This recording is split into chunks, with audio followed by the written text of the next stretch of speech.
Recientemente oí hablar de un padre que asistió a la graduación de la universidad de su hijo. Después de la ceremonia, se acercó a su hijo orgullosamente y le preguntó: «Ahora, ¿qué vas a hacer con el resto de tu vida, hijo?».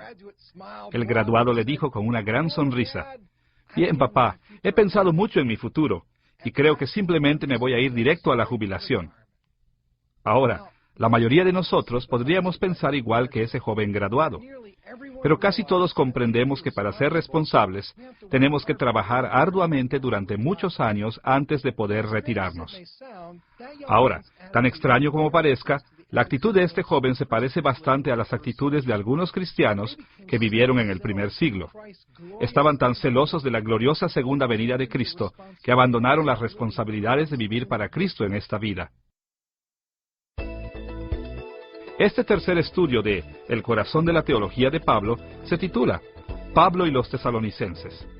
Y en esta lección vamos a ver cómo algunos cristianos en la iglesia en Tesalónica causaron serios problemas porque creían que la segunda venida de Cristo estaba extremadamente cerca. También veremos cómo respondió Pablo a esta equivocada creencia. Nuestro estudio de Pablo y los tesalonicenses se dividirá en tres partes. Primero, investigaremos el trasfondo de las cartas de Pablo a los tesalonicenses. Segundo, examinaremos la estructura y contenido de Primera y Segunda de Tesalonicenses. Y tercero, veremos cómo las cartas de Pablo revelaron una de sus perspectivas teológicas centrales, su doctrina de los últimos días o su escatología. Veamos primero el trasfondo de las cartas de Pablo a los tesalonicenses. El apóstol Pablo escribió sus cartas para dirigirse a problemas específicos que surgieron en diferentes iglesias. Así, conforme vemos Primera y Segunda de Tesalonicenses, necesitamos hacer algunas preguntas básicas. ¿Qué estaba pasando en la iglesia de los tesalonicenses? ¿Por qué Pablo les escribió? Contestaremos estas preguntas, primero analizando el segundo viaje misionero de Pablo, y después profundizando en algunos problemas específicos que se desarrollaron en la iglesia de Tesalónica. En primer lugar, veamos el segundo viaje misionero de Pablo. El segundo viaje misionero de Pablo se narra desde Hechos capítulo 15, versículo 36, hasta Hechos capítulo 18, versículo 22. Ahí, Lucas nos dice que Pablo viajó principalmente en las regiones de Asia Menor, antes de continuar por varias regiones de la Grecia moderna actual. De la misma manera que en el primer viaje misionero de Pablo, este viaje comenzó en Antioquía de Siria, probablemente alrededor del año 48 o 49 después de Cristo. Pablo y Bernabé planeaban ministrar juntos, pero entraron en conflicto porque Bernabé quería que Juan Marcos los acompañara. Pablo se opuso porque Marcos los había abandonado durante su primer viaje misionero. Por consiguiente, Pablo escogió a Silas como su compañero de viaje, mientras que Bernabé y Marcos se fueron por su lado a Chipre. Pablo y Silas pasaron primero por Siria y luego entraron a Cilicia. Aunque no sabemos particularmente qué pueblos visitaron, el libro de Hechos nos dice que fortalecieron varias iglesias en estas regiones. De Cilicia viajaron a Galacia, donde visitaron las iglesias que Pablo había plantado durante su primer viaje misionero. Primero llegaron a Derbe, después a Listra, donde Timoteo se les unió. De Listra continuaron hasta Frigia, pasando por Galacia. Ahora, a estas alturas, Pablo quería predicar en la provincia de Asia, en la región occidental de Asia Menor, así como en Bitinia al norte. Pero el Espíritu Santo no lo permitió.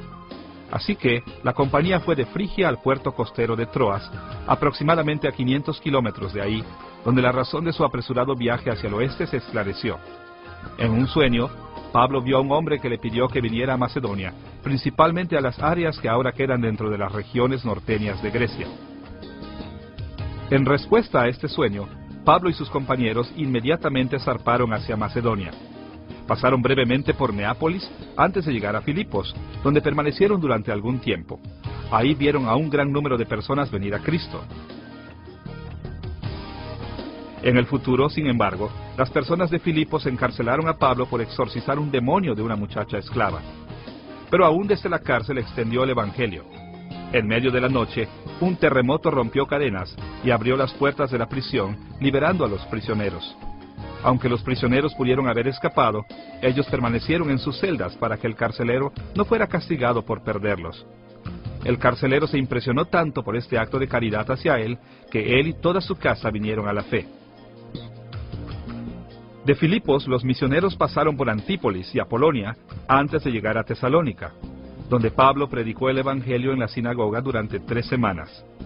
Con esta evangelización, varios judíos y muchos gentiles recibieron el Evangelio. Pablo trabajó para mantenerse económicamente durante este tiempo. También recibió regalos de cristianos filipenses que le ayudaron a satisfacer sus necesidades. Estos hechos nos hacen pensar que Pablo pudo haber permanecido en Tesalónica, incluso algunos meses. Sin embargo, llegó el momento en que algunos judíos que no creían se pusieron celosos del éxito del Evangelio y formaron un tumulto contra Pablo y Silas, obligándolos a huir hacia Berea. Al principio, los bereanos recibieron el mensaje del Evangelio de Pablo ávidamente, pero pronto los judíos tesalonicenses que no creían se enteraron y pusieron también a esta ciudad en su contra. Pablo huyó una vez más. Esta vez se dirigió hacia Atenas, donde no solo predicó a los judíos en la sinagoga, como era su costumbre, sino también a los filósofos epicúreos y estoicos en el Areópago. De Atenas, Pablo viajó a Corinto, donde se quedó por lo menos 1 año y medio, quizá más, plantando y levantando una iglesia. Después de esto, partió hacia el este, parando brevemente en Cencrea y navegando de ahí hacia Éfeso, en Asia Menor. De allí navegó hacia Cesarea y después regresó a casa, a Antioquía en Siria. Tal vez en su camino visitó brevemente Jerusalén. Su viaje probablemente finalizó por el año 51 o 52 después de Cristo. Fue durante este segundo viaje misionero que Pablo escribió sus 2 cartas a los tesalonicenses. Según Primera de Tesalonicenses capítulo 3 versículos 1 y 2, mientras Pablo estaba en Atenas, envió a Timoteo a Tesalónica para animar a los creyentes ahí. Esto debió haber sido alrededor del año 49 o 50 después de Cristo, poco después de que Pablo y su compañía habían dejado Tesalónica. Cuando Timoteo volvió, probablemente en el año 50 o 51 después de Cristo, lo más seguro es que Pablo estaba en Corinto. Al parecer, Timoteo le había dicho a Pablo sobre varias faltas serias y problemas prácticos que habían surgido en la iglesia de los tesalonicenses. Seguramente Pablo escribió Primera de Tesalonicenses desde Corinto, poco después de la llegada de Timoteo, para dirigirse a estos problemas. Segunda de Tesalonicenses fue probablemente escrita después de unos meses, también desde Corinto. Ahora que hemos visto cómo las epístolas de Pablo a los tesalonicenses encajan dentro del contexto más extenso de su segundo viaje misionero, debemos analizar más detalladamente los problemas que surgieron en la iglesia de Tesalónica. ¿Qué aspectos concernían a Pablo? ¿Qué fue tan serio que él no solo escribió 1, sino 2 veces a los tesalonicenses? Como en cualquier situación, había muchas dificultades entretejidas en Tesalónica, pero conforme leemos las cartas de Pablo a esta iglesia, saltan al primer plano 3 problemas principales. Primero, la persecución. Segundo, la aparición de profetas falsos dentro de la iglesia. Y tercero, algunos problemas de la vida cristiana práctica que los profetas falsos trajeron a la iglesia. Primero, enfoquemos nuestra atención al problema de la persecución.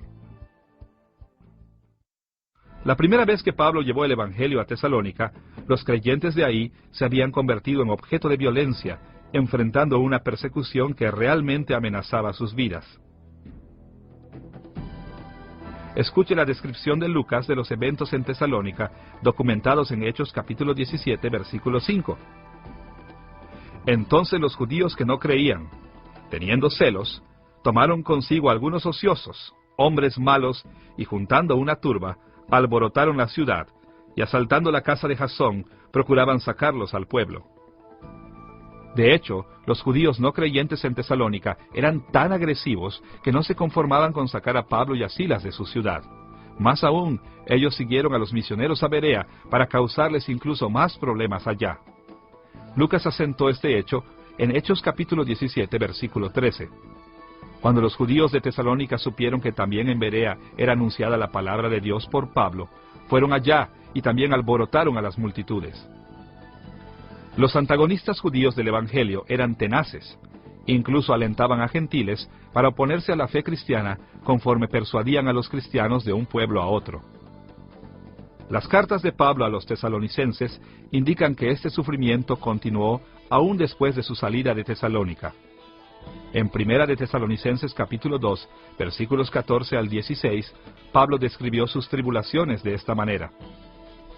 Porque vosotros, hermanos, vinisteis a ser imitadores de las iglesias de Dios en Cristo Jesús que están en Judea, pues habéis padecido de los de vuestra propia nación las mismas cosas que ellas padecieron de los judíos, los cuales mataron al Señor Jesús y a sus propios profetas, y a nosotros nos expulsaron, y no agradan a Dios, y se oponen a todos los hombres, impidiéndonos hablar a los gentiles para que éstos se salven. Desde la primera vez que Pablo predicó en Tesalónica, hasta que les escribió sus epístolas, la persecución fue un rasgo prominente del vivir para Cristo en Tesalónica. Y como Pablo lo escribió a los creyentes de esa ciudad, él estaba muy consternado sobre esta persecución y los efectos que tenía sobre ellos. Además de sufrir persecución, la iglesia de los tesalonicenses también quedó bajo la influencia de profetas falsos.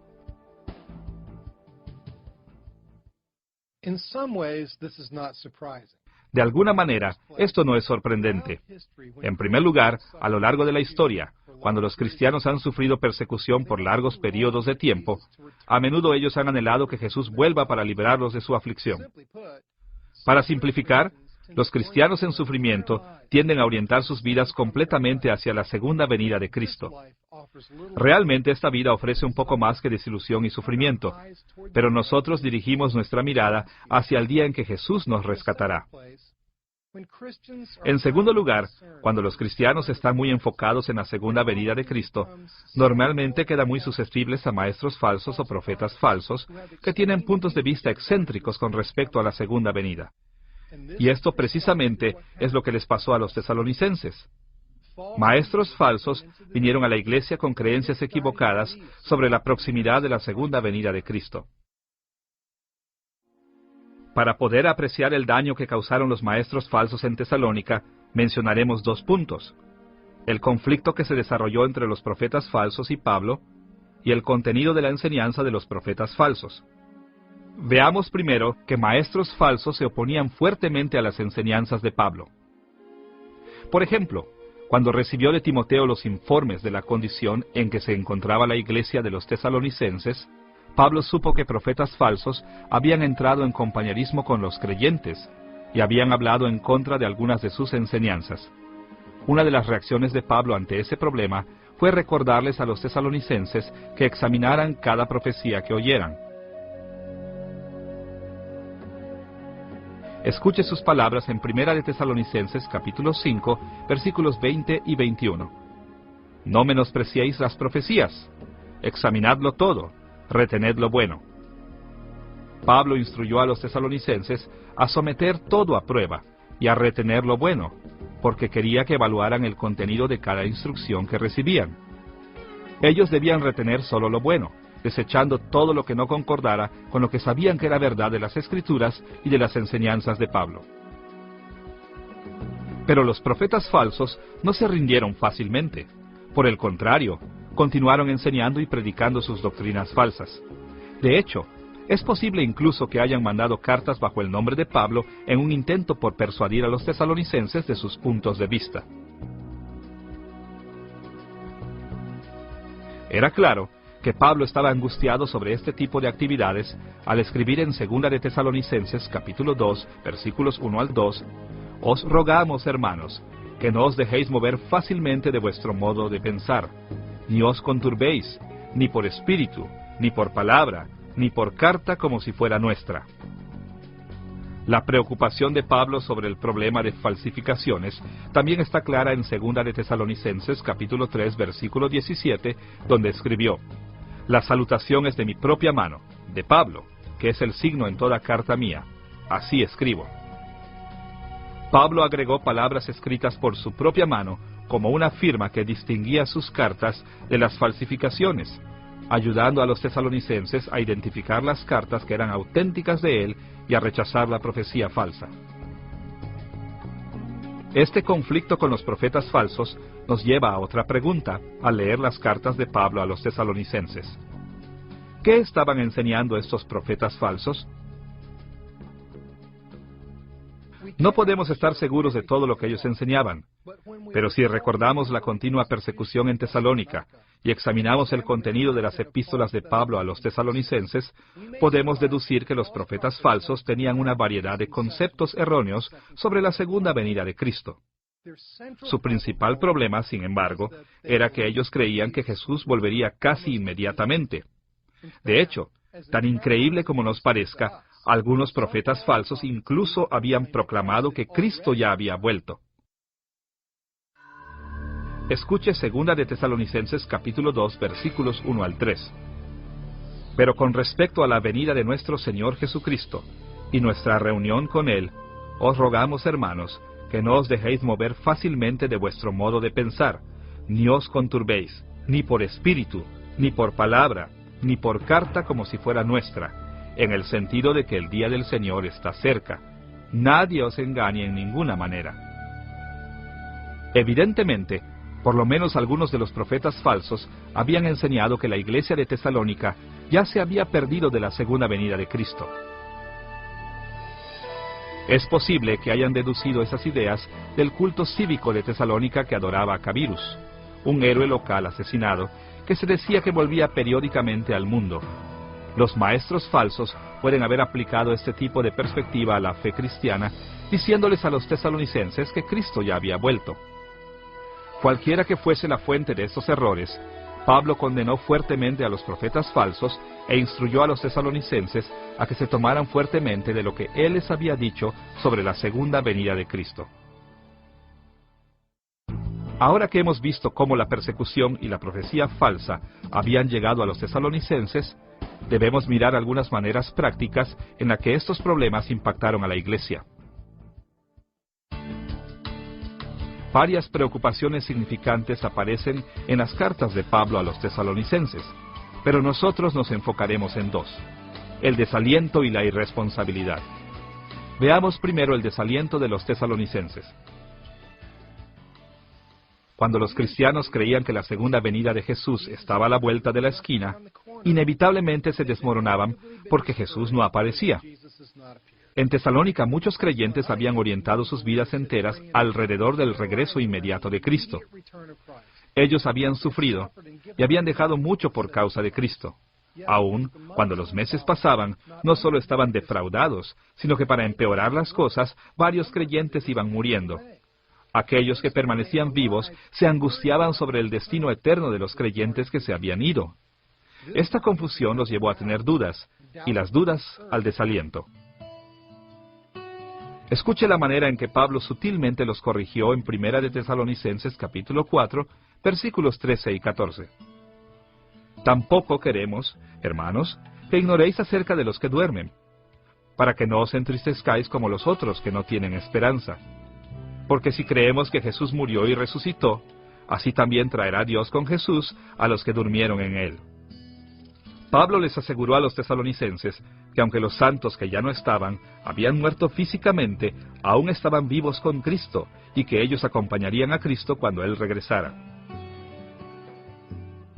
Además del desaliento y la confusión, el mensaje de los profetas falsos los había llevado a una vida irresponsable. Realmente no es difícil entender lo que pasó en Tesalónica. Póngase usted en su situación. Si usted creyera que el mundo se acabará el próximo mes, ¿seguiría yendo a trabajar? ¿O repararía su casa? ¿O construiría escuelas? Si usted estuviera muy seguro de que Jesús va a regresar dentro de pocos días, las actividades normales ya no parecerían muy importantes. Esto precisamente es lo que pasó en Tesalónica. Los profetas falsos convencieron a algunos de los cristianos de ahí que ya no necesitaban mantenerse. Su posición era: ¿para qué preocuparse por el trabajo si Jesús regresará tan pronto? Por eso en 1 de Tesalonicenses capítulo 4, versículos 11 y 12, Pablo les dijo que deben volver a trabajar. Que procuréis tener tranquilidad, y ocuparos en vuestros negocios, y trabajar con vuestras manos de la manera que os hemos mandado, a fin de que os conduzcáis honradamente para con los de afuera, y no tengáis necesidad de nada. Desafortunadamente, aun después de que Pablo los había exhortado a atender sus asuntos diarios, algunos creyentes en Tesalónica ni así volvieron a sus responsabilidades. Así que Pablo se dirigió a este asunto de nuevo en 2 de Tesalonicenses, pero esta vez fue más fuerte. En 2 de Tesalonicenses capítulo 3, versículos 6 al 12 escribió: Pero os ordenamos, hermanos, en el nombre de nuestro Señor Jesucristo, que os apartéis de todo hermano que ande desordenadamente, y no según la enseñanza que recibisteis de nosotros. Porque también cuando estábamos con vosotros, os ordenábamos esto: si alguno no quiere trabajar, tampoco coma. Porque oímos que algunos de entre vosotros andan desordenadamente, no trabajando en nada, sino entremetiéndose en lo ajeno. A los tales mandamos y exhortamos por nuestro Señor Jesucristo, que trabajando sosegadamente, coman su propio pan. Las profecías falsas sobre el regreso inminente de Cristo habían estimulado a los tesalonicenses a ser más perezosos y ociosos, y la ociosidad los llevó a otros problemas. Vemos que en Tesalónica los problemas eran múltiples, pero interrelacionados. La persecución había abierto las puertas para los conceptos erróneos sobre el regreso inmediato de Cristo. Y esas creencias falsas les trajeron problemas prácticos como el desaliento y la irresponsabilidad. Pablo esperaba que sus cartas les ayudaran a tratar con esos problemas difíciles. Ahora que hemos visto algunos de los problemas importantes que forman el trasfondo de las epístolas de Pablo a los tesalonicenses, estamos listos para ver el contenido de estas cartas. ¿Qué escribió Pablo a los tesalonicenses? ¿Cómo respondió a sus problemas complejos? Analizaremos brevemente cada carta a los tesalonicenses, resumiendo el contenido de sus principales secciones. Comencemos con Primera de Tesalonicenses. Primera de Tesalonicenses se divide en 5 secciones principales. Primero, un saludo, en el capítulo 1, versículo 1. Segundo, un informe de agradecimiento, del capítulo 1, versículo 2, al capítulo 2, versículo 16. Tercero, una discusión de la ausencia de Pablo, del capítulo 2, versículo 17, al capítulo 3, versículo 13. Cuarto, las instrucciones de Pablo para la iglesia, del capítulo 4, versículo 1, al capítulo 5, versículo 22. Y quinto, algunas observaciones del cierre, en el capítulo 5, versículos 23 al 28. Las secciones primera y última de Primera de Tesalonicenses son bastante breves y directas. El saludo simplemente expresa que la carta se dirige a los tesalonicenses y que viene de Pablo. Interesantemente, también menciona a Silas y Timoteo como los coautores. Claro, Silas y Timoteo no compartieron la autoridad apostólica de Pablo, por lo que esta carta se incluye en la Biblia basándose exclusivamente en la autoridad de Pablo. No obstante, la mención de Silas y Timoteo nos muestra que Pablo escribió esta carta infalible desde una perspectiva verdaderamente humana. La sección del cierre también es bastante simple. Incluye una bendición, una petición de oración y un último saludo. Pero cuando pasamos a la segunda sección de Primera de Tesalonicenses, llegamos a una parte más compleja del libro. Toda esta sección habla de la gratitud de Pablo hacia Dios y se divide en 3 partes principales. Primero, en el capítulo 1, versículo 2 al 10, Pablo explicó que él agradeció a Dios por la paciencia de los tesalonicenses en su sufrimiento. Como hemos visto, los judíos no creyentes y los gentiles perseguían a los creyentes en Tesalónica. Pero los creyentes no mermaron en su compromiso con Cristo. Por el contrario, su esperanza en Él se fortaleció. Escuche cómo Pablo los alabó en Primera de Tesalonicenses, capítulo 1, versículos 6 y 7. Y vosotros vinisteis a ser imitadores de nosotros y del Señor, recibiendo la palabra en medio de gran tribulación, con gozo del Espíritu Santo, de tal manera que habéis sido ejemplo a todos los de Macedonia y de Acaya que han creído. Los tesalonicenses respondieron alegremente a la persecución, y su fidelidad era ejemplar. En el capítulo 2, versículos 1 al 12, Pablo continuó expresando gratitud por el conocimiento de los tesalonicenses de primera mano de él. Esto era importante, porque en consecuencia, los profetas falsos habían desafiado las doctrinas de Pablo. En Primera de Tesalonicenses capítulo 2, versículos 9 y 10, él escribió estas palabras: Porque os acordáis, hermanos, de nuestro trabajo y fatiga, como trabajando de noche y de día, para no ser gravosos a ninguno de vosotros, os predicamos el Evangelio de Dios. Vosotros sois testigos, y Dios también, de cuán santa, justa e irreprensiblemente nos comportamos con vosotros los creyentes. Los profetas falsos habían tratado de desacreditar a Pablo, diciendo que él se había aprovechado de los tesalonicenses y que los había desencaminado y había abusado de su autoridad sobre ellos. Al parecer, por lo menos algunos de los creyentes habían empezado a creer estos rumores falsos. Por esta razón, Pablo les dijo cuán feliz le hacía el hecho de que ellos lo habían visto con sus propios ojos. Y claro, lo dijo para recordarles a los tesalonicenses que ellos lo conocían bastante bien para rechazar esas falsas imputaciones. Una manera muy parecida, en la tercera sección de agradecimiento, encontrada en el capítulo 2, versículos 13 al 16, Pablo agradeció que los tesalonicenses hubieran reconocido su autoridad. Escuche la manera en que lo puso en Primera de Tesalonicenses, capítulo 2, versículo 13. Por lo cual, también nosotros, sin cesar damos gracias a Dios, de que cuando recibisteis la palabra de Dios que oísteis de nosotros, la recibisteis no como palabra de hombres, sino según es en verdad, la palabra de Dios, la cual actúa en vosotros los creyentes. Los tesalonicenses habían recibido las enseñanzas de Pablo como la misma palabra de Dios. Esto le dio confianza de que ellos permanecerían fieles a su enseñanza y rechazarían a los profetas falsos. Habiendo motivado a los tesalonicenses a extender su fidelidad, diciéndoles cuán agradecido estaba con ellos, Pablo pasó a la tercera sección principal de la epístola, capítulo 2, versículo 17, al capítulo 3, versículo 13. En esta parte, él se dirigió a la separación creada por sus viajes. Esta sección también se divide en tres partes principales. Desde el capítulo 2, versículo 17, hasta el capítulo 3, versículo 5, Pablo les dejó claro a los tesalonicenses sobre su continua preocupación sincera por ellos, y demostró esta preocupación enviando a Timoteo a que los visitara.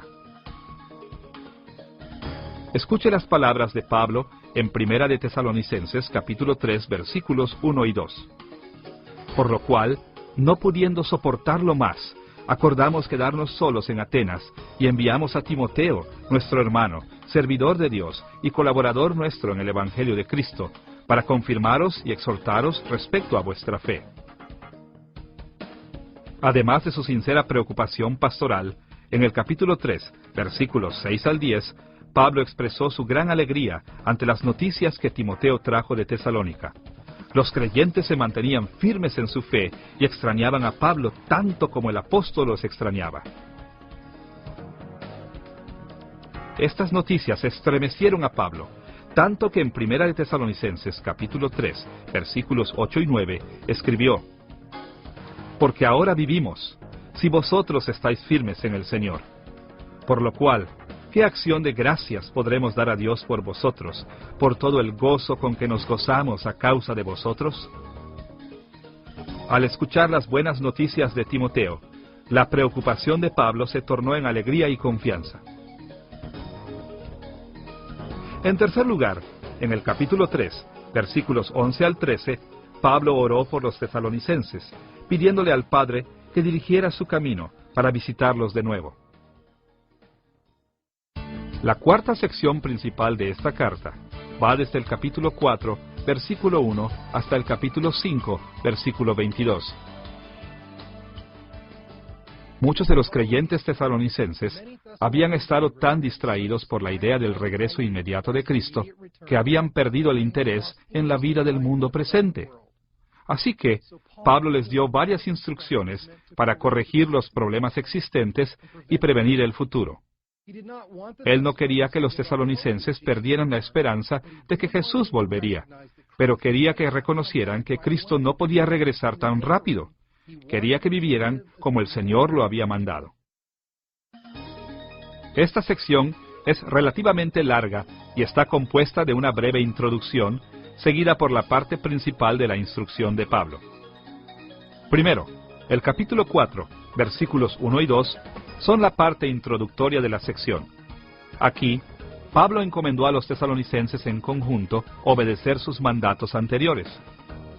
Claro, él sabía que la tentación de desobedecer sus instrucciones era fuerte debido a la abundante, tal vez incluso explícita, libertad prometida por los antagonistas de las responsabilidades y límites terrenales. Así que, Pablo recordó a los tesalonicenses que su enseñanza llevaba la autoridad del Señor Jesucristo. El mismo Dios reencaminaría a los tesalonicenses si ellos descuidaran sus palabras. Segundo, desde el capítulo 4, versículo 3, al capítulo 5, versículo 22, Pablo mencionó varias áreas específicas en las que esperaba que los tesalonicenses cristianos pudieran protegerse del pecado y aumentar su obediencia a Cristo.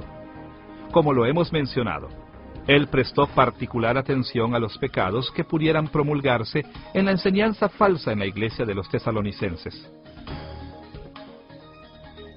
Pablo comenzó en el capítulo 4, versículos 3 al 8, con mandatos de ser sexualmente puro. Históricamente, la inmoralidad sexual ha caracterizado a muchos grupos que han creído que el fin del mundo está a la mano. Tal vez, el ejemplo más relevante puede encontrarse en el culto cívico de la misma Tesalónica, en el que se celebraba en adoración el supuesto regreso del dios Cabirus, que involucraba una conducta de inmoralidad sexual. Pablo terminó esta sección con gran énfasis al anotarse otro acierto de la autoridad divina que respaldaba sus palabras. En el capítulo 4, versículos 9 y 10, Pablo alabó a los tesalonicenses por su amor fraternal y los animó a que se amaran al máximo. El contexto de este capítulo implica que una manera concreta de demostrar el amor es ser autosuficiente para evitar convertirse en una carga para otros. En el capítulo 4, versículos 11 y 12, Pablo mandó a los tesalonicenses a que se comprometieran a un oficio digno y a trabajar diariamente. Algunos creyentes tesalonicenses estaban tan fascinados con la idea de que Jesús regresaría en un futuro inmediato, que habían dejado de ocuparse de sus trabajos diarios. Como estas personas no eran adineradas, rápidamente se volvieron una carga financiera para la iglesia de los tesalonicenses. Es más, la pereza que mostraban dañaba la credibilidad de la iglesia ante los ojos de los incrédulos. En el capítulo 4, versículos 13 al 18, el apóstol exhortó a los tesalonicenses a que se animaran entre sí, con la esperanza de reunirse en un futuro con sus seres queridos que habían muerto en el Señor. Tristemente, la enseñanza falsa en Tesalónica había ocasionado que algunos temieran que nadie que hubiera muerto antes de que Jesús volviera se salvaría. En el capítulo 5, versículos 1 al 11, Pablo le recordó a la iglesia que el Señor condenará al desobediente y premiará al que guarde la fe cuando Él regrese. Lejos de ser un motivo para la indisciplina e inmoralidad, Pablo quiso aclarar que el regreso de Cristo debe motivar a todos los creyentes a vivir vidas santas. En el capítulo 5, versículos 12 y 13, Pablo reafirmó la autoridad de los líderes justos de la iglesia en Tesalónica. Él había dejado hombres a cargo de sostener la doctrina, y probablemente estos hombres se oponían a los maestros falsos. Como resultado, la iglesia de los tesalonicenses estaba recibiendo una dualidad de mensajes. Por un lado, de sus verdaderos líderes, y por el otro, de sus usurpadores. Pablo dejó claro que la enseñanza del liderazgo establecido debía seguirse, y la enseñanza de los profetas falsos debía ser rechazada. En los versículos restantes, Pablo tocó diversos puntos, todos dirigidos a reafirmar sus enseñanzas anteriores en esta sección y a prevenir a las personas de reacciones desmedidas a los problemas causados por los maestros falsos. En el capítulo 5, versículo 14, indicó que la iglesia debe amonestar en lugar de consentir a los perezosos. Pero él no quería que excluyeran a todos los que no pudieran mantenerse por sí solos, por lo que también les recordó que vieran por los verdaderamente necesitados. En el capítulo 5, versículo 15, reprendió el maltrato de los creyentes que habían caído bajo la influencia de los maestros falsos, exhortándolos a devolver el bien por el mal. En el capítulo 5, versículos 16 al 18, Pablo los alentó a estar alegres en medio de las dificultades que la iglesia estaba enfrentando, y una vez más afirmó la autoridad divina que respaldaba su enseñanza. En el capítulo 5, versículos 19 al 22, dejó claro que su oposición a los profetas falsos no era un rechazo a toda nueva profecía y enseñanza. Más bien, que cualquier declaración debía ser cuestionada y sólo desechar lo falso. Estas múltiples instrucciones tocaron muchas inquietudes prácticas diferentes. En cada caso, la actitud de Pablo fue muy positiva. Los tesalonicenses habían actuado bien y Pablo les felicitó. Pero también les exhortó a continuar creciendo en su fe y servicio a Cristo. Ahora que hemos visto una apreciación global de Primera de Tesalonicenses, debemos pasar al contenido y estructura de Segunda de Tesalonicenses. Segunda de Tesalonicenses también se divide en 5 secciones principales. Un saludo en el capítulo 1, versículos 1 y 2. Otro informe de agradecimiento y estímulo en el capítulo 1, versículos 3 al 10. La oración de Pablo por los tesalonicenses en el capítulo 1, versículos 11 y 12. Las instrucciones de Pablo en el capítulo 2, versículo 1, al capítulo 3, versículo 15. Y un cierre en el capítulo 3, versículos 16 al 18. El comienzo de la segunda carta de Pablo a los tesalonicenses se parece mucho a la primera. El saludo es breve y directo. Indica que la carta se escribió a la iglesia en Tesalónica. Y así como en Primera de Tesalonicenses, el saludo explica que la carta no viene solo de Pablo, sino también de Silas y Timoteo. Ahora, como ya lo dijimos, Silas y Timoteo no eran infalibles y no escribieron con autoridad apostólica. No obstante, la paternidad literaria de Pablo nos asegura que todo lo escrito en la carta es verdad, y su autoridad nos demanda obedecer y creer todo lo que la carta enseña. De hecho, cuando vemos el breve cierre de la carta, nos queda claro que Pablo realmente es el principal autor. Podemos discernir esto porque Pablo, y solo Pablo, físicamente firmó la carta para su autenticidad en contra de las falsificaciones. En la segunda sección, que se encuentra en el capítulo 1, versículos 3 al 10, Pablo dio gracias una vez más por la fe y el amor de los tesalonicenses, sobre todo ante la persecución.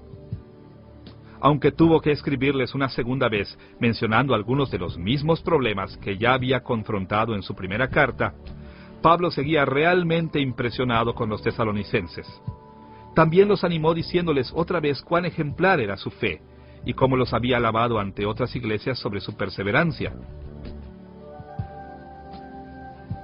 Escuche sus palabras en 2 de Tesalonicenses, capítulo 1, versículo 4.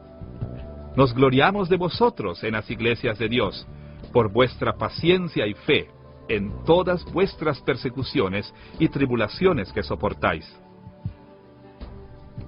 En la tercera sección, que se encuentra en el capítulo 1, versículos 11 y 12, Pablo explicó que constantemente oraba por los tesalonicenses y que ellos no estaban solos en sus tribulaciones. Él, Timoteo y Silas oraban día tras día para que Dios trabajara con poder en ellos, asegurándose de que permanecieran fieles y fructíferos en su servicio a Cristo. La cuarta sección consiste en una serie de instrucciones que van del capítulo 2, versículo 1, al capítulo 3, versículo 15. Esta extensa sección conforma la parte principal de la carta. Las instrucciones de Pablo se dividen en 3 partes. Primero, en el capítulo 2, versículos 1 al 17, Pablo los instruyó sobre el regreso de Cristo. Analizaremos estos versículos más detalladamente más adelante en esta lección. Por ahora simplemente veremos que Pablo negó que Cristo ya hubiera regresado. Como lo puso en el capítulo 2, versículo 3, nadie os engañe en ninguna manera, porque no vendrá sin que antes venga la apostasía y se manifieste el hombre de pecado, el hijo de perdición.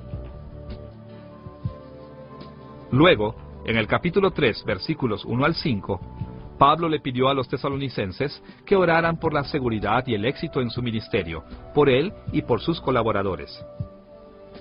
Tercero, en el capítulo 3, versículos 6 al 15, Pablo emitió una advertencia contra la irresponsabilidad, diciendo a los tesalonicenses que volvieran a trabajar y a ganarse la vida por sí mismos.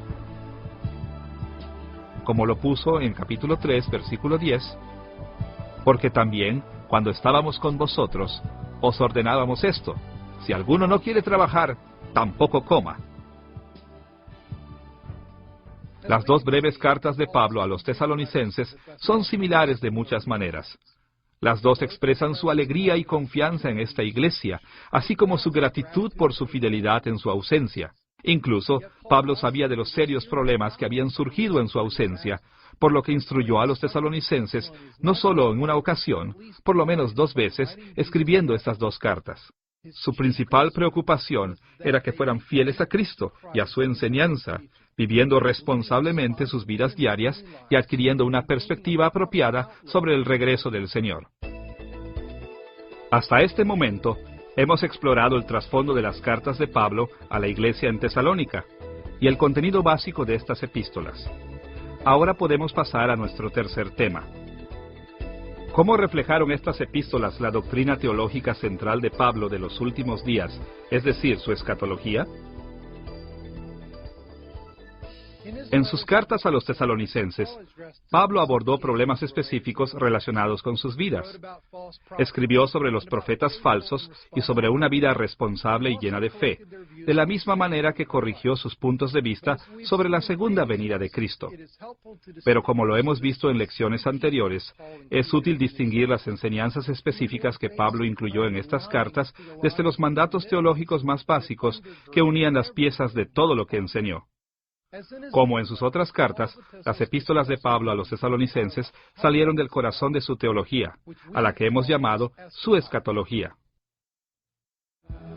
Usted recordará que la escatología de Pablo provino de perspectivas comunes en el Antiguo Testamento del plan de Dios para la historia. La gran mayoría de judíos en el primer siglo creía que la historia se dividía en 2 eras, esta era y los tiempos venideros. Esta era un término técnico que designaba la era presente de pecado, juicio y muerte. Pero los tiempos venideros eran la era del juicio final contra los enemigos de Dios y las bendiciones últimas para el pueblo de Dios. En esta perspectiva, la venida del Mesías, o Cristo, era el punto que marcaría entre estas 2 eras. Cuando el Mesías viniera, traería consigo el fin de esta era y presentaría las maravillas de los tiempos venideros. Ahora, como seguidores de Cristo, Pablo y los otros apóstoles modificaron este modelo de 2 eras de la historia. Ellos sabían que Jesús era el Mesías y que Jesús había inaugurado los tiempos venideros. Pero también sabían que los tiempos venideros no habían llegado en su plenitud, asimismo que esta era no había terminado. Así que explicaron que los seguidores de Cristo viven en un período que puede describirse como ya y todavía no. Un tiempo en el que la próxima era de la salvación eterna ya está aquí de ciertas maneras, pero todavía no está aquí en su plenitud. Este modelo de escatología ocasionó algunas disputas en la iglesia primitiva, porque naturalmente surgía la pregunta: ¿cuánto de los tiempos venideros ya está aquí? Conforme los cristianos buscaban respuesta a esta pregunta, algunos tomaron posiciones extremas. Como lo vimos en la lección de Pablo y los Gálatas, algunos cristianos actuaron como si los tiempos venideros no hubieran llegado de ninguna manera significante, subestimando lo mucho que Cristo había logrado en su primera venida. Nosotros llamamos a esta desequilibrada perspectiva escatología minimizada. En Tesalónica, sin embargo, prevalecía el otro extremo. Los tesalonicenses desarrollaron lo que nosotros podríamos llamar una escatología sobreentusiasta. Bajo la influencia de profetas falsos, muchos creían que la consumación de los tiempos venideros ya había ocurrido o que simplemente estaban a la vuelta de la esquina. Y debido a esto, trataban muchos aspectos de la vida en esta era como insignificantes. Pablo se dio cuenta de que esta escatología sobreentusiasta había llevado a los tesalonicenses a serios problemas. Así que, Les escribió para darles una perspectiva más equilibrada del traslape entre esta era y los tiempos venideros. Pablo respondió al problema de los tesalonicenses intentando equilibrar su manera de ver los tiempos finales. Él hizo esto por lo menos de 3 maneras importantes. Primero, explicó la doctrina de la salvación de manera que equilibraba la escatología de los tesalonicenses. Segundo, Pablo relacionó su entendimiento de los tiempos finales a la moralidad o ética cristiana. Y tercero, les mostró a los tesalonicenses su relación entre su posición histórica y los eventos que preceden al regreso de Cristo. Veamos primero la manera en que la doctrina de la salvación de Pablo ayudó a los tesalonicenses a encontrar equilibrio en su escatología. Pablo intentó enfriar la escatología sobreentusiasta de los tesalonicenses, atrayendo su atención al mostrarles una magnitud de la salvación en Cristo que ellos ignoraban en gran manera. Bajo la influencia de profetas falsos, muchos tesalonicenses casi identificaban la salvación completamente con las bendiciones que vendrían con el regreso de Cristo.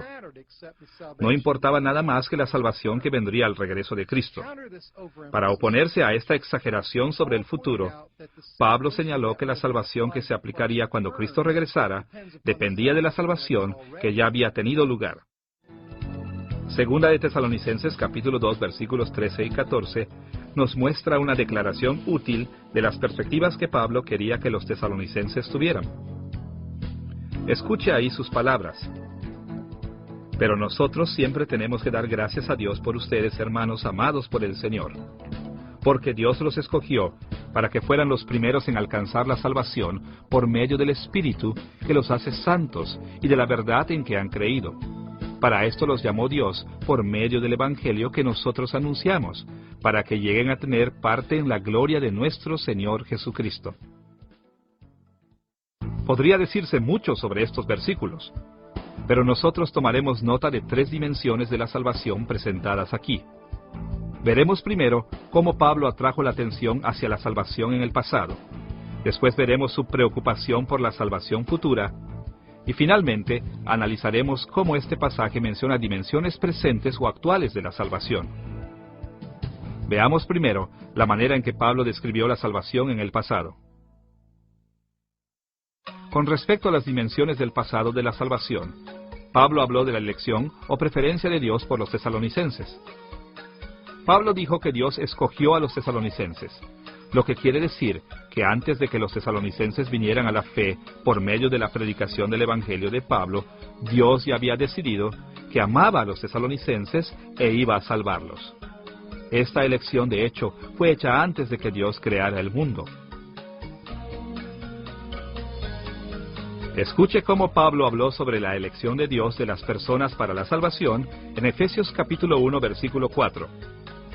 Nos escogió en Él, Cristo, antes de la fundación del mundo, para que fuésemos santos y sin mancha delante de Él. Esta idea también parece estar presente en 2 de Tesalonicenses capítulo 2, versículo 13, donde Pablo escribió: Pero nosotros debemos dar siempre gracias de que Dios os haya escogido desde el principio para salvación, mediante la santificación por el Espíritu y la fe en la verdad. El punto de Pablo está claro. Los tesalonicenses fueron salvos porque Dios los escogió para la salvación. La salvación no está fundada en las elecciones que los seres humanos hacen en la historia, sino en la eterna voluntad de Dios. Ahora, es importante comprender que para Pablo, la elección no fue una acción tomada a la ligera y de manera caprichosa. Como ya hemos leído en Efesios capítulo 1, versículo 4, la elección de Dios fue hecha en Cristo. De la misma manera que lo hemos visto en otras lecciones, ser hecha en Cristo significa estar en unión con Jesús, de manera que cuando Él pasó de esta era a la siguiente por medio de su muerte y resurrección, nosotros también, porque estamos unidos a Él, pasamos de esta era a los tiempos venideros. Así que, cuando Pablo les recordó a los tesalonicenses de su elección, tenía en mente que Dios los había escogido para estar unidos con Jesús y pasar junto con Él de esta era a los tiempos venideros. Por eso es que Pablo también escribió sobre otra dimensión de la salvación de los tesalonicenses que había ocurrido en el pasado: su conversión. Note que en 2 de Tesalonicenses capítulo 2 versículo 14, Pablo dijo que, a lo cual os llamó mediante nuestro evangelio. Dios llamó a los tesalonicenses a la salvación por medio del evangelio. Aquí Pablo se refirió al tiempo cuando él había predicado el evangelio de Cristo a los tesalonicenses durante su segundo viaje misionero. Ellos habían oído y habían creído las buenas nuevas de Cristo, y esta reacción inicial positiva al evangelio les trajo la salvación. En 1 de Tesalonicenses capítulo 1, versículos 4 y 5, Pablo habló de la salvación como algo que tuvo lugar tanto en la elección eterna de Dios como desde el primer momento en el que los tesalonicenses creyeron. Porque conocemos vuestra elección, pues nuestro evangelio no llegó a vosotros en palabras solamente, sino también en poder, en el Espíritu Santo y en plena certidumbre. La conversión de los tesalonicenses es la prueba de que Dios ya los había escogido para la salvación. Al mencionar estas dimensiones pasadas de la salvación que ya se habían realizado en las vidas de los tesalonicenses, Pablo reafirmó el evangelio que ya les había predicado y les aseguró que ya habían experimentado ciertos aspectos de la salvación. La segunda manera en que Pablo atrajo la atención hacia la salvación en sus cartas a los tesalonicenses estaba enfocada en las dimensiones futuras de su salvación. Por ejemplo, en 1 de Tesalonicenses capítulo 1, versículo 10, Pablo escribió que los creyentes deben esperar de los cielos a su Hijo, al cual resucitó de los muertos, a Jesús, quien nos libra de la ira venidera. De una manera muy parecida, en 2 de Tesalonicenses capítulo 2, versículo 14, indicó que el final de la redención divina es alcanzar la gloria de nuestro Señor Jesucristo. A pesar de que los tesalonicenses estaban demasiado preocupados por el regreso de Cristo, Pablo sabía que el regreso futuro de Cristo traería la salvación a su consumación. Tal como lo sabían muy bien todos los tesalonicenses, la última meta de la salvación es la liberación final de la ira divina y la glorificación de los seguidores de Cristo. Pablo no tuvo miedo en admitir que en el futuro nosotros experimentaremos una transformación radical y completa, a un estado inimaginable de honor y gloria, conforme reinemos con Cristo en los nuevos cielos y la nueva tierra. En tercer lugar, además de mencionar los aspectos pasados y futuros de la salvación, Pablo habló también de la salvación como una realidad presente continua. Él mencionó esta dimensión de la salvación de dos maneras en 2 de Tesalonicenses capítulo 2, versículo 13. Dios los escogió para que fueran los primeros en alcanzar la salvación por medio del Espíritu que los hace santos y de la verdad en que han creído. Por otro lado, Pablo señaló que la salvación estaba llegando a los tesalonicenses por medio del Espíritu. Como hemos visto en otras lecciones, hubo un gran derramamiento del Espíritu Santo entre el pueblo de Dios, cuando Cristo ascendió a las alturas. Y Pablo señaló que esta era una bendición de los tiempos venideros. De hecho, en Efesios capítulo 1, versículo 14, él llamó al Espíritu Santo el anticipo de nuestra herencia de los maravillosos tiempos venideros. Así que, cuando mencionó al Espíritu trabajando en los tesalonicenses, Pablo atrajo su atención al asombroso hecho de que ellos ya estaban experimentando una medida de la herencia que esperaban tan ansiosamente. El ministerio del Espíritu es de suma importancia en esta transición entre esta era y los tiempos venideros. La corrupción de pecado y muerte de esta era continuamente busca destruir a los creyentes, pero como una prueba anticipada de los tiempos venideros, el Espíritu constantemente nos purifica y nos separa de la corrupción del mundo.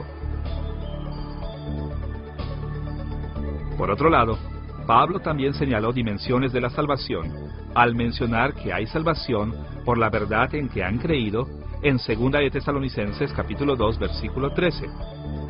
Aquí habló de la responsabilidad de todos los creyentes de mantener sus compromisos con Dios y la fe cristiana, exhortando a los tesalonicenses a alejarse de la profecía falsa y amar la verdad que Él les llevó. La fe permanente en la verdad era una dimensión esencial del presente trabajo de la salvación de Cristo en sus vidas.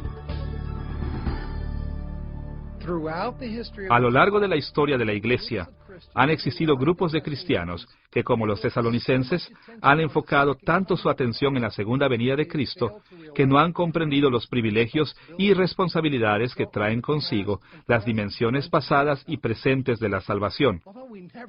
Aunque nosotros no queremos jamás perder de vista el regreso de Cristo en gloria, debemos siempre recordar lo mucho que Dios ya ha hecho por nosotros y comprender lo mucho que sigue haciendo por nosotros. Pablo no solo se opuso a la escatología sobreentusiasta en Tesalónica, dando énfasis a los aspectos de la salvación pasados y presentes, sino también enfatizando la vida cristiana ética. Para ver cómo su enseñanza ética reflejó su escatología, veremos dos temas: el proceso de la salvación y la importancia de vivir éticamente. Veamos primero la manera en que la escatología de Pablo demostró una progresión de las dimensiones pasadas y presentes de la salvación a las bendiciones futuras. Pablo mostró un cuadro bastante completo del proceso de la salvación en 2 de Tesalonicenses capítulo 2 versículo 14. Os llamó mediante nuestro evangelio para alcanzar la gloria de nuestro Señor Jesucristo. Pablo escribió que los tesalonicenses serían santificados y creerían en la verdad para que lleguen a tener parte en la gloria de nuestro Señor Jesucristo. Pablo expresó una idea similar en su oración en 1 de Tesalonicenses capítulo 3 versículo 13. Para que sean afirmados vuestros corazones, irreprensibles en santidad delante de Dios nuestro Padre, en la venida de nuestro Señor Jesucristo con todos sus santos. Los tesalonicenses anhelaban el regreso de Cristo con todos sus santos, y Pablo reafirmó este deseo. Pero él también oró para que ellos se fortalecieran en su compromiso diario con Cristo. Así, cuando Cristo volviera, encontraría a los tesalonicenses aceptables. La salvación futura en la gloria eterna es el fin o meta de un proceso. Dios diseñó nuestras experiencias pasadas y presentes de la salvación para llevarnos a la etapa futura de la salvación. Y sin las etapas pasadas y presentes, la salvación futura no puede alcanzarse. Describiendo el pasado, el presente y aspectos futuros de la salvación, Pablo dijo que un paso necesario en este proceso era la vida ética día con día. Para abreviar, él escribió que creyentes activos que no viven rectamente no pueden completar el proceso porque realmente nunca lo han empezado. Al tocar este punto, Pablo les recordó a los tesalonicenses que aunque ellos estaban bien al esperar las bendiciones del regreso de Cristo, también necesitaban concentrarse en las circunstancias presentes de sus vidas si querían recibir esas bendiciones futuras. Ahora, por medio de otros pasajes, podemos estar seguros de que Pablo no creía que los verdaderos creyentes en Cristo pudieran perder su salvación. Por ejemplo, en Filipenses capítulo 1 versículo 6, Pablo les dijo a los filipenses: estando persuadido de esto, que el que comenzó en vosotros la buena obra, la perfeccionará hasta el día de Jesucristo. Incluso, escuche la manera en que Pablo los exhortó en 1 de Tesalonicenses capítulo 5, versículos 5 al 9. Porque todos vosotros sois hijos de luz e hijos del día. No somos de la noche ni de las tinieblas. Por tanto, no durmamos como los demás, sino velemos y seamos sobrios. Pues los que duermen de noche duermen, y los que se embriagan de noche se embriagan. Pero nosotros, que somos del día, seamos sobrios, habiéndonos vestido con la coraza de fe y de amor, y con la esperanza de salvación como yelmo. Porque no nos ha puesto Dios para ira, sino para alcanzar salvación por medio de nuestro Señor Jesucristo. El punto de vista triple básico de la salvación de Pablo aparece de nuevo en este pasaje. En el pasado, los tesalonicenses eran de la luz y del día. Ellos ya habían recibido este estatus especial ante los ojos de Dios. Se habían vuelto fieles, amorosos y con esperanza en la salvación. Como ya habían experimentado la salvación en el pasado, Pablo insistió que tenían una obligación de continuar en la salvación en el presente. Seamos sobrios, es decir, estemos siempre en nuestro sano juicio. Y más allá de esto, Pablo dijo que la razón por la que los cristianos debemos estar siempre en nuestro sano juicio y protegernos como con una coraza, con la fe, la esperanza y el amor, es que nuestra salvación futura depende de esto. Dios no quiere que suframos su ira, sino que recibamos la salvación. Pero también ha fijado nuestra fidelidad presente como el medio para obtener nuestra salvación futura. A la luz de esto, Pablo incluyó muchas instrucciones morales en Primera y Segunda de Tesalonicenses. Por ejemplo, como ya hemos visto en Primera de Tesalonicenses capítulo 4, versículo 3, al capítulo 5, versículo 22, él los exhortó a trabajar con sus manos para sostenerse, abstenerse de la inmoralidad sexual, amar y preocuparse por su prójimo, pagar el mal con el bien y llevar una vida santa. Estas y otras instrucciones específicas a los tesalonicenses surgieron de la firme convicción de Pablo de que los cristianos viven en un tiempo en el que la salvación ya es una realidad presente. La escatología de Pablo demostró una progresión de las dimensiones de la salvación pasadas y presentes a las bendiciones futuras. Una tercera manera en la que Pablo buscó corregir la escatología sobreentusiasta de los tesalonicenses fue en su descripción de la posición histórica con relación a los eventos que preceden el regreso de Cristo. Varios creyentes en Tesalónica estaban confundidos acerca de los eventos históricos que debían acompañar el regreso del Señor. Algunos de ellos incluso habían sido engañados, haciéndoles pensar que Cristo ya había vuelto y que ellos ni se habían dado cuenta de su venida. Otros creían que aunque Cristo no había venido todavía, ciertamente llegaría en un futuro inmediato. Pablo respondió a estas ideas equivocadas, recordando a los tesalonicenses que varios eventos tenían que preceder el regreso de Cristo y que estos eventos aún no llegaban. Escuche lo que escribió en 2 de Tesalonicenses capítulo 2, versículos 1 al 8. Pero con respecto a la venida de nuestro Señor Jesucristo, no vendrá sin que antes venga la apostasía y se manifieste el hombre de pecado, el hijo de perdición, porque ya está en acción el misterio de la iniquidad, solo que hay quien al presente lo detiene, hasta que él a su vez sea quitado de en medio. Y entonces se manifestará aquel inicuo, a quien el Señor matará con el espíritu de su boca, y destruirá con el resplandor de su venida. Este pasaje les ha fascinado a diversos intérpretes desde los primeros días de la Iglesia, y han existido muchas opiniones diferentes de lo que significa. En términos generales, podemos decir que Pablo les enseñó a los tesalonicenses que su escatología sobreentusiasta estaba equivocada, porque ciertos eventos debían tener lugar antes de que Cristo volviera en gloria. Según este pasaje, había por lo menos 4 cosas que tenían que suceder antes de que Cristo volviera. 1.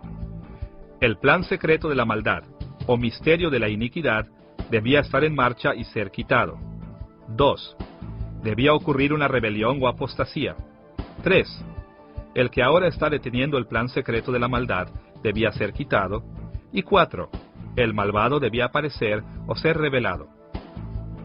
Los intérpretes han entendido estos 4 elementos de muchas maneras diferentes, y nosotros no podremos establecer cada punto aquí para satisfacer a todos.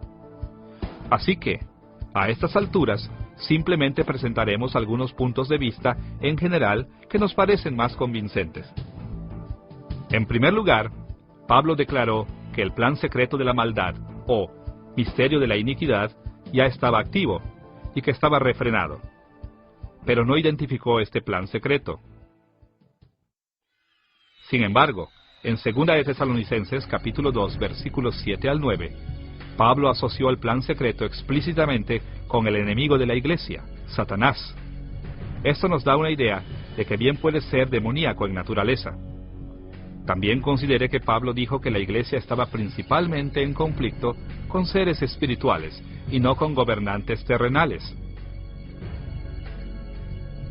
tal como lo escribió en Efesios capítulo 6, versículo 12.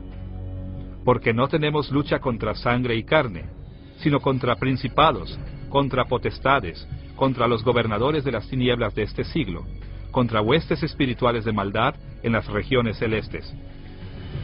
Pablo no negó que los poderes demoníacos tengan colegas terrenales, como los malos gobiernos humanos e individuos que se volvieron contra Cristo. Pero él exhortó a que los creyentes pensaran primero en lo que se refiere a la actividad demoníaca, y a ver los conflictos terrenales como una extensión de la guerra espiritual. Es más, a lo largo de sus cartas, Pablo mencionó frecuentemente detalles de guerra espiritual que estaban a la par con el plan secreto y con el que lo estaba refrenando. Por ejemplo, en Colosenses capítulo 2, versículos 15 al 20, y en Gálatas capítulo 4, versículos 8 y 9, enseñó que la crucifixión de Cristo despojó de su poder a los demonios que tenían poder sobre muchos creyentes antes de que vinieran a la fe, y que el ministerio del Espíritu Santo liberó a los creyentes de estos débiles dioses falsos. Esencialmente, estas fuerzas demoníacas aún estaban activas, pero estaban refrenadas por el poder de Dios. Por estas razones, parece mejor ver el plan secreto de la maldad, o misterio de la iniquidad, como una fuerza demoníaca que ejerce poder en los reinos celestiales, oponiéndose a Dios, autorizando maestros falsos y promoviendo la religión falsa. Respectivamente, el que ahora lo está deteniendo, o quizás el refrenamiento, también estará activo principalmente en el mundo espiritual, siendo tal vez un ángel, un grupo de ángeles o incluso el mismo Espíritu Santo. En segundo lugar, Pablo aseguró a los tesalonicenses que Cristo no volvería hasta que hubiera una rebelión o apostasía. Como el que ahora lo está deteniendo aún estaba activo cuando Pablo escribió, la rebelión aún no había tenido lugar, por consiguiente, Cristo todavía no había vuelto.